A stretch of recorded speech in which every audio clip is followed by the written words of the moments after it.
during this season and says, Kaprizov, we're going to match anything. You're not going anywhere. We'll pay him whatever it takes. And then July 1st comes, and he's not signed when you've publicly already said, we'll give you an open book on your salary cap, and he's not signed. What kind of message is that now? That message is that I'm going to wait it out, and I'm going to go where I want to go. If I want to go to Vegas, I'm going to go to Vegas. If I want to go to LA, I'll go to LA. If I want to go to Montreal, you know, and they deserve that. Players have that right. It's been negotiated. There's nothing wrong with that. Everybody. Okay, hold on. Wrong with every contract. Hold on. There is something wrong with that because Mitch Marner just did that, and he's getting killed.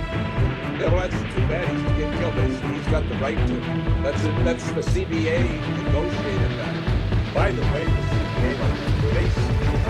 CBA, was that a good deal for the players? Have you guys broken that down? They can wear flip-flops to the game. Oh my God! What didn't you like, man? Seriously. Marty Walsh came in. How many years has he been in the job? 3 years? And what did he come up with? One last year on a contract. Was there anything else he got? Oh, and a dress code. That's right. I forgot about that. No. Did they get Here's the best one. Here's the best one. What? No fitness testing. Yeah. Well, that was a weird one for me. What does that You're mean? not allowed to test if your players are fit? What are we doing The here? fitness test was always the greatest. I remember doing it with Mike Gardner in Washington, the Washington Capitals. And so Mike Gardner be doing his dips, you know, the dip bar. You know what kind of athlete condition he was in, Nick?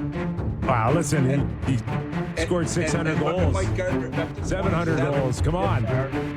Mike got to 27 on the dip bar, and he stopped, and he said, and he was hanging there, and he said, Doug, well, how many did I do last year? I said, 28. He did 2 more and jumped down. Hey, he improved. You don't even get to see that now. At least Mike improved by one dip. Now you can't do it at all. No, I know. So it's and you know what? You know what? Like, can you not look while you ask them to work out? This is it. If you didn't do a thing all summer, right?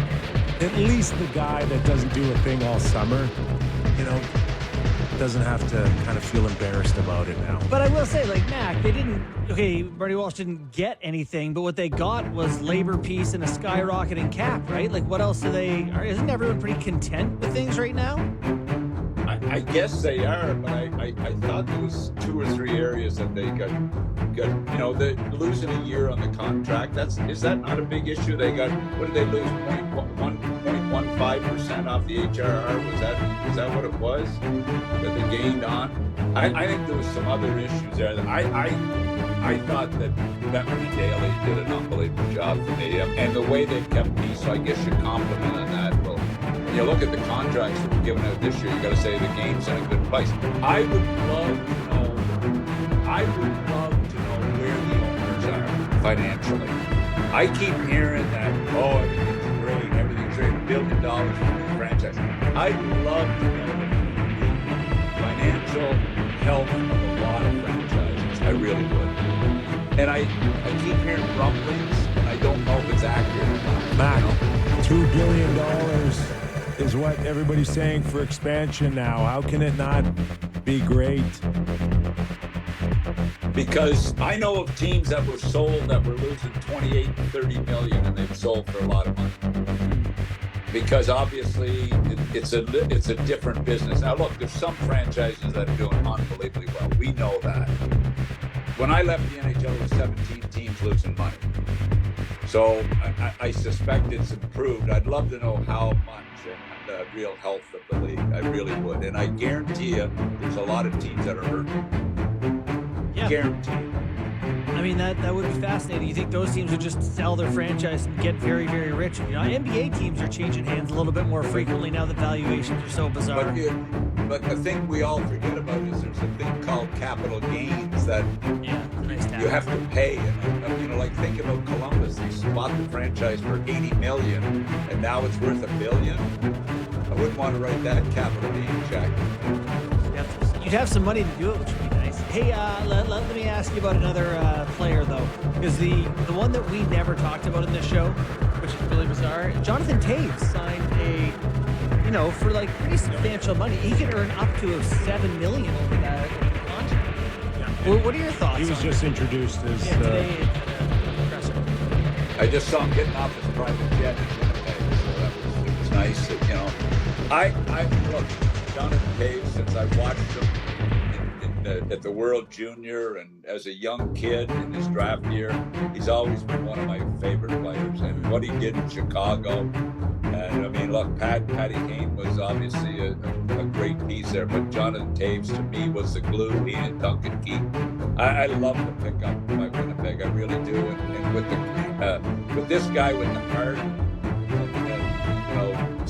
hockey sense that he has, and missing a couple of years, I think he's going to be a real good asset for the team. I really do. I think it's a great sign for Winnipeg, and I hope it goes really well for him. He's one of my all-time favorite NHL players. You're watching and listening to Doug MacLean, former NHL president, GM head coach, and Off the Rails Friday.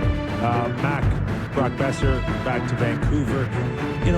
For something that appeared pretty sour in terms of the negotiations all year, and then to have been on the block for a trade, and then only to have your team say, really couldn't get this for him, or the value wasn't as good as we thought for him, and he ends up signing back there over 7 years at over $50 million. And I would imagine that there was ample reasons for both of them to really be pissed off at each other or hold animosity towards one another, but they didn't. And I actually tip my hat to Brock Besser and, Vancouver for saying, okay, where we were then and where we are now are two different places, and we're good if you're good, and let's move forward here. It doesn't happen too often. I can tell you that. Once you're pissed off. I came on this show today thinking, okay, it's the last show. You're not going to ask for a raise, are you? And I don't want. I trended in Vancouver a few times this year because of this show, and I really don't want to trend right now. You're almost clear. About the no Canadian rule out there, and the Demko. I made comments about Demko. All of a sudden they give him $20 million a year. Something seriously. I can't remember the last time he played. But anyway, I'm gonna couch the conversation because I don't want to offend anybody in Vancouver. Oh, stop it. I just look at what's going on and I can't figure it out. You're right, Besser. I mean, I would have bet any money he was going somewhere else. And then I see Toronto tried to sign him. So you got a choice. You're going to go to Toronto or Vancouver. I kind of